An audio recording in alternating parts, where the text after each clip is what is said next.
Hi, welcome back. Welcome back to a new geometric adventure, the Modern Muller Breslau Method. I'm excited to share some stuff with you. I know you are excited. Um, Thought I'd put on the Cal Poly Architectural Engineering logo shirt. Very difficult to find this shirt these days. The rolling foothills of San Luis Obispo. So come join us someday in person. And let's start the show by looking at lesson 6A. And what we'll see in this lesson is the beginnings of creating rigid links, a system of linkages. Each piece does not deform.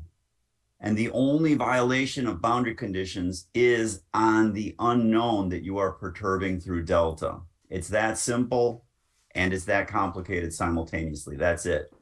There's one violation of a boundary condition, that is delta, and every other boundary condition must be respected. I think the simplest way to start is with horizontal beams that are subjected to gravity loads. A few reasons for that. It matches your everyday intuition of structures that are typically horizontal. Of course, gravity is down, but the nice thing about starting with gravity is that during the perturbation, it doesn't seem unusual to keep the loads in their original orientation. So what do I mean by that? Later, we'll see an inclined member with normal pressure perpendicular to that member. When we perturb that member, a lot of students think, well, I need to perturb the load. No, it means it requires that the loads stay in their original orientation. The other thing is that beams bend. What is bending, right? I mean, even that question, even if you are an architect or an engineering student, you experience bending, but do you really understand what plane sections remain plane? Do you really know what that means? Do you really know what a tension compression couple is? Have you looked at the provocative idea that bending moments don't exist? Yes, there's a YouTube video out there by some crazy person who says bending moments do not exist. It's not as trivial as one would imagine. But let's bring it down a few notches and say, well, let's assume bending moments exist. And we will seek them using the modern Muller Breslau method. Now, before we get into the show, one more thing. Remember the cantilever, the diving board.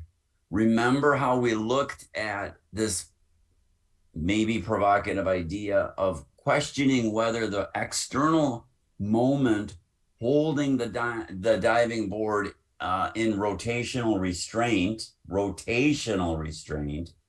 at the fixed end, was that an internal equilibrating moment or an external equilibrating moment? And here, what we will see is that we're clearly internal. We are somewhere along the length of the member being bent. Okay? So a typical situation that we'll start with, and one that I'm going to ask you to do for your etude, is a simply supported beam. And we use that term loosely, just really quickly. Once again, there are two reactions here, and there's only one reaction here. The two reactions on this side, are vertical, but they could be up or down. It's not known. And the second reaction is that there could be a left or a right equilibrating force. It's not known. And then on the other side, there's only a vertical equilibrating force. Again, it could be up or down. This is not a skateboard. This is a roller skate that is glued to some rail, frictionless along the surface, infinitely stiff up and down.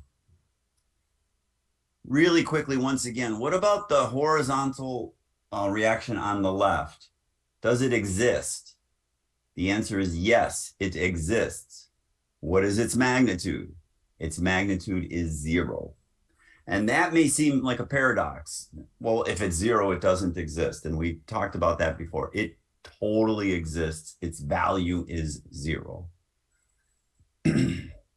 What we're going to do is establish the internal equilibrating bending moment at some cut in the beam. That cut point could be anywhere at all. And if you know how to do this algebraically, you may say, well, it gets a little more complicated at certain spots along the beam.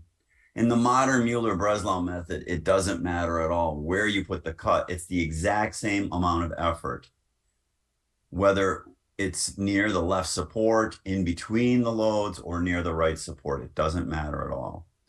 A few more hints, if you want some more hints on how to do this in our children's program, GeoGebra, which was designed, I think, for the modern Muller Breslau method. It's absolutely perfect. We do a lot in 2 dimensions, so you don't need that third coordinate. Later, we will need the third coordinate to establish a point. Points have capital letters. That's about as complicated as it gets. I like to say the left is at 0, 0. I like to set up a span, either for grid lines or for parametric studies where I could quickly change the spans, or just to keep track of that number because I know I will use that number. I know I will use that number, span 1, span 2. So I'm thinking ahead. So for instance, if I do establish the span as a number, then the right point is, which is an equal sign, the left point plus parentheses, span, comma, 0. Then a nice big blue segment for the beam, any iconography for the unperturbed beam. I like to use the solid line. I like to use the triangle and the circle to represent icons for things that we know what they mean. That's the whole idea of an icon. It's a representation of a bigger idea. And the triangle means that there's 2 unknowns, and the roller means there's 1 unknown. That's what that means. I like to use a big X for the cut point. I use red big diamonds for the loads. Again, if you're color sensitive, think of your own shading. The scale of the loads, I like to draw with a slider, and I call that F scale. If that's too hard for you, I'll help you. You can't say it's too hard for you. You absolutely do not have to draw these red arrows today, but you have to do it at some point. You may as well do it today. What is the size of the arrow? It's the real force divided by a big number. Alternatively, you can say it's the real force multiplied by a really small number. But I don't like to think that way. I like to have my scale factor, F scale, in the denominator because I can see how to size it very, very quickly. And it's very difficult to size a tiny number for me. Find where that circle established by the force divided by the force scale hits the line of action. Here, that line of action is vertical. Later, it need not be vertical. And then finally, get the 12 o'clock and 6 o'clock intersects. Hide 6 o'clock. Don't delete it because you'll delete 12 o'clock if you delete 6 o'clock. And then draw your arrows. I'll show you how to do all that, but that's what I will show you. And then you get a picture like this. So let's think about this. Let's think about this as programmers, even though we're not programmers. Well, maybe you are. I'm not a programmer. What did I do? I set up the left point. I set up the right point. I set up load points. Load points. And then I set up the cut point. So far, so good. That's exactly what I just said. I drew the arrows to scale. You don't absolutely have to do that, but I want you to do that. And then I drew the cut point. Now the internal machinery starts its magic. What I actually do is I hide the original beam and I make a small segment from left to the cut point, and I call that some number that makes sense to me. Here I called it radius 1. And then I drew another segment from right to the cut point. Now I know it looks like it's from right prime, but I drew it from right to the cut point. And I called that radius 2. All of this is internal. It's hidden. And I use those two radii to establish the perturbed beam. This is demonstrated not in a great manner in the book. This is one of the things that I'm kind of stressed about. Figure 229 and 230, it's technically correct, but I probably could have done a better job explaining it. What I was trying to do here is show this seeming paradox that if you put a horizontal force on a horizontal beam, it cannot induce any bending. Yet, my technique here, the modern Muller Breslau method, does show some energy associated with the horizontal force. The thing that I should have done is said super clearly that it reduces to 0 when delta goes small, so that we asymptotically approach truth with a capital T. So I apologize for that, but it's out there, and that's why the course is always better. Each time you offer the course, it gets better and better, right? So how did I use the idea of geometry to establish where the loads are on the perturbed structure? Again, chords. They don't look like chords because the structure coincides with the chord, but they are chords. If you prefer to think of them as radii, that's fine too. I established what the chord length is from the right to the load 1 and from the right to the load 2. I could have established the distance from the cut point. I could have established this distance and this distance, but I established this distance and this distance. And I use those chords to establish where the load is on the perturbed configuration. I'll show you how I did that, but I'm just walking you through it all. Once you have the, excuse me, once you have the perturbed beam, please remember the loads do not change their orientation from their original orientation on the unperturbed beam. That is pretty straightforward to think about with gravity. It's a little trickier to think about with something like wind, which might be perpendicular to the surface. We'll do that later. Product placement.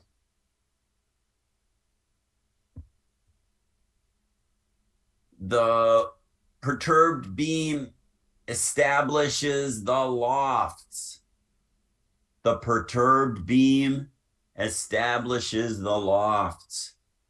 Delta is the perturbation. Loft is how much the forces move because of the perturbation. Super precise. That is well stated in the book, I think. It's super clear. The loft is in the direction of the load. You could do it geometrically by drawing a segment and then simply referring to the name of the segment. So you can use the word loft 1 in your script, and the machine will know that you are talking about a length. Alternatively, you could do it by Cartesian coordinates, taking the y value of one point and subtracting off the y value of another point. That also works. This is more visual, but it's a lot of clicking. Getting the Y values is quicker, but it's less visual. Delta. Often people are baffled by delta when it comes to beam bending. Don't be baffled. The beam was initially pristine. It got cracked. Delta is the relative angle on either side of the crack. Delta is the relative angle on either side of the crack. Delta must go to zero in the perturbed, delta must go to zero in the unperturbed, pristine, original configuration. I'll show you how to get delta really quick. Again, often students say, well, wait, is delta radians? Is delta degrees? Is delta 1 like my student Heinrich did in 1870 when he was taking this class online? He said, I'm just going to say delta is 1 because I love dividing by 1. That's what he told me. He said, Heinrich, get modern. Come on, man, get modern. And he didn't. So that's why I reinvented his method. And then finally, there's only one equation in the whole book. Unknown multiplied by delta plus each force multiplied by each loft equals 0. Please put everything on the left-hand side in your head. The way you program it is the way you program it. Here I said the moment, which is the unknown, is the opposite of the left-hand side. I brought things over to the right-hand side. I know that the force 1 is going down. I know that the loft 1 is going up. I know that that is negative work. When I bring it over to the right-hand side, I know that is positive work. All of that is hidden in the script. If you don't like that, you could be more robotic, which is exactly what we do in the architectural engineering department in the matrix methods courses. We must be robotic. We cannot rely on our visual interpretation of the structural analysis because we need general purpose programs. In this course, we are making specific scripts for a specific structure. It's not for any structure in the world. It's for this one. And I hope all of that makes sense. If it doesn't, ask me. And of course, we get truth with a capital T as delta gets small. Look at that picture in the book where we have a horizontal load on the beam. It disappears when delta is small. I should have said that, but I didn't. Okay, now let's go through this PowerPoint still before we hit any scripting, because I think this is helpful, right? What do you think? I'm glad you agree. You're so collegial.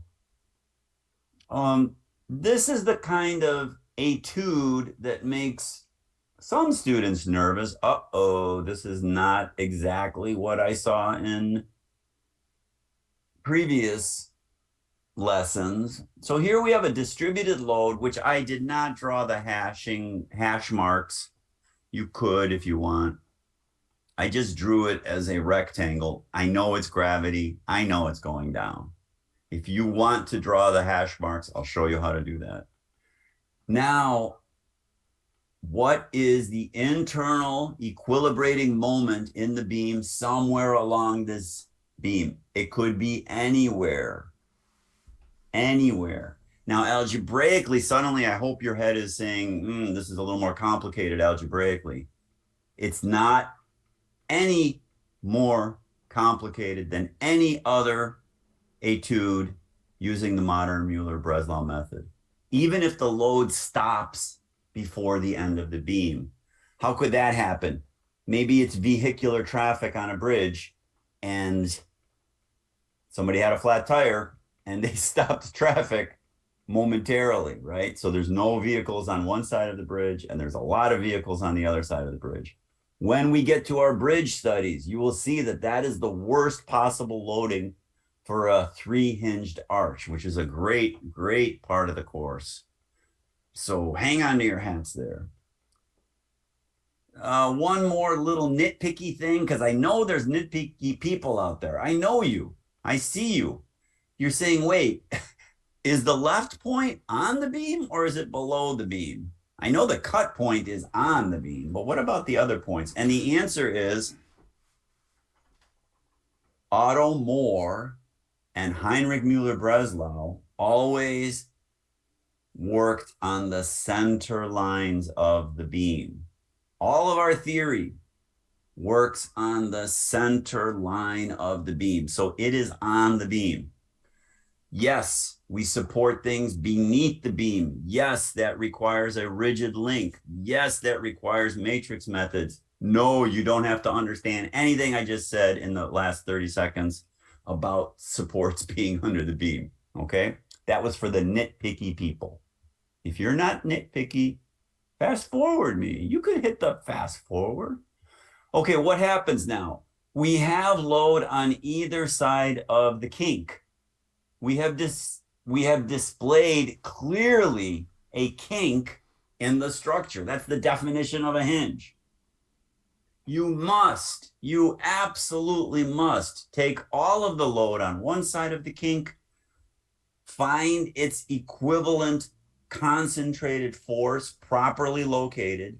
You absolutely must take all of the load on the other side of the kink, find where its concentrated force is properly applied. That's at the centroid. You cannot take all of the load and bring it to one point. I can explain that in extraordinary detail. I do that in the book. It's not worth your time. Just listen to me.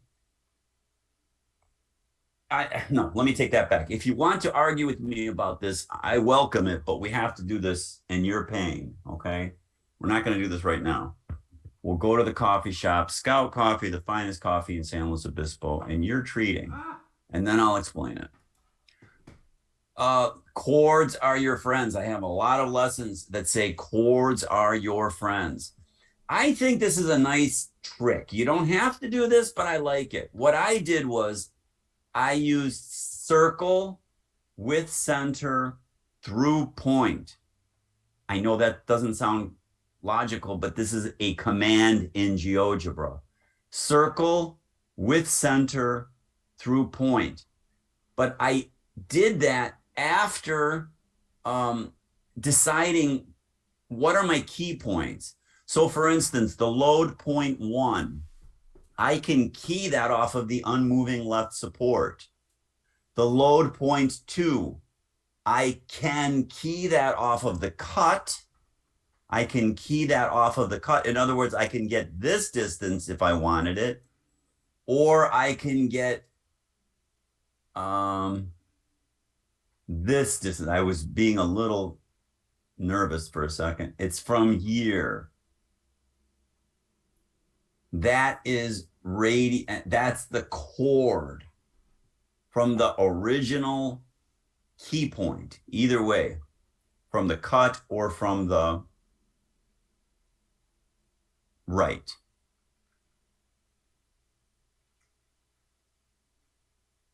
Notice now, that's why I hesitated just briefly on the previous slide. Notice that having that second radius establishes the perturbed configuration. That's going from prime. The original one is going from the unperturbed. So I like to use primes for my perturbed configuration and unprimed, if that's a word, for my unperturbed configuration. If this doesn't make sense, rewind me. You can go slowly, or you can go really fast. And it'll make sense. If it doesn't make sense, let me know.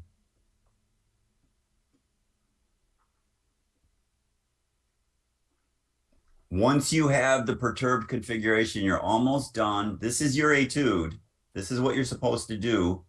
Get delta and get the lofts. That's it. There's no numbers associated with this etude. It is qualitative. Get delta and get the loft of each load. If there's more than one load, there's more than one loft. If the load is on either side of the kink, you must distribute that load. That's it. And then there's only one equation in the whole book, unknown times delta plus each force multiplied by each loft is equal to 0. End of story. And of course, truth with the capital T happens when delta is small. I want you to put a cantilever in your etude. You can have a cantilever on the right side. You can have a cantilever on the left side. You can have a cantilever on the left and right side. Be ambitious. Something like this is great. I put the hash marks in so that you see that it's gravity. You don't have to do that. You could put the cut anywhere you want. It doesn't matter. It's not more difficult. Heinrich really did some magic in 1870. He was such a good student. Oh, by the way, I grade on a curve, you know, but it's a historical curve, right? It goes all the way back, all of my students, all the way back to 1870. Here's another good choice for your etude. Notice visually what's happening. I hope this matches your intuition. If you have a cantilever, like a balcony in a fancy apartment building, there's going to be load on there.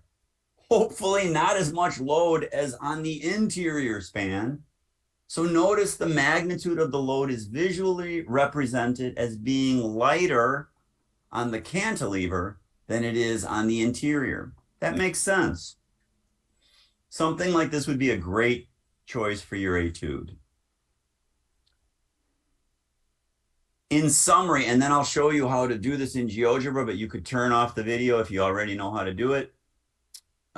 In summary, Modern Muller Breslau Method absolutely requires that nothing changes length. Sometimes students say, well, wait, what about the gap? The gap is not the element. The gap is air, right? So delta is air. The elements do not change length. They are rigid. Concentrated loads are the simplest because each individual force has its own individual loft. Uniformly distributed loads must be made into concentrated loads, not with integration, just with geometry. Distribute those uniform loads in proportion to how far they are on either side of any kink that is formed. We absolutely need this idea when we get to floors towards the end of the course. Floors will have kinks in them, I promise you. The other bullets are something that I keep saying over and over again, based on my hero, David Billington. I'm looking for my Billingtonian stuff, but at Princeton, he always said efficiency, economy, and elegance. Strive for that. We like to have elegance, right? I don't know if you knew that about architectural engineers, right? Such elegant people. Efficiency and economy, even in your scripts. Yes, you could be efficient and you could be horribly inefficient. You should be efficient. So what I said before is recreate this study where the left end is pinned, the right end is a roller, but there is a cantilever, at least one cantilever. No numbers, just give me the perturbed shape for the moment at some cut. Do this step by step. So don't just give me the last picture. Don't give me just this last picture. Walk me through some of these things, how you did this. So actually try to recreate the PowerPoint. You don't have to have 20 slides, but say, okay, here's my load. Here are the centroids. There's how I found where. Walk me through 3 or 4 or 5 pictures, and then boom, that is the answer. Maybe one more for truth with a capital T. That's what I want. A summary of your work in a single, it doesn't have to be one page, but a single PDF, no Google Docs, no pages, just one single PDF, upload it, take pride in your work. It's going to be magnificent.